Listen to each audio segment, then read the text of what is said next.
এখন হচ্ছে আপনি এখান থেকে ড্রাইভ অফারে ক্লিক করে দিবেন। ড্রাইভ অফারে ক্লিক করার পর আপনি চাইলে অন্য কারো নাম্বারে এমবিও দিতে পারবেন এখান থেকে একদম।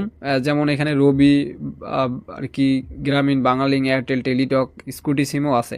তো ধরেন যে আমি ধরেন যে যে কাউকে এমবি দেওয়ার জন্য আপনি এখানে ক্লিক করবেন, যত এমবি দিবেন ওটার উপরে ক্লিক করে তার নাম্বারটা এখানে বসাবেন। ধরেন যে আমি যার এমবি দিব তার নাম্বারটা এখানে বসা নিচ্ছি।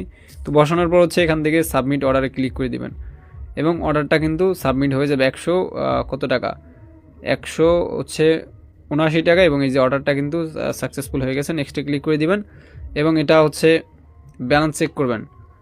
তো ব্যালেন্স কিন্তু আমাদের কেটে নিয়ে যাবে, এই যে কেটে নিয়ে গেছে, ঠিক আছে।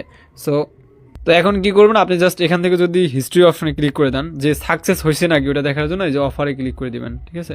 অফারে ক্লিক করার পর এই যে দেখেন অফারটা কিন্তু চলে গেছে, এই যে দেখেন ওটা কিন্তু সাকসেসও করে দিছে তারা, ঠিক আছে। একদম ইনস্ট্যান্টলি সাকসেস হয়ে যাবে, আমার এই নম্বরে এমবিটা চলে গেছে। ওকে, যারা আর কি পাঠাইছি। তো এই ছিল ভিডিও। যদি ভিডিওটা ভালো লাগে তাহলে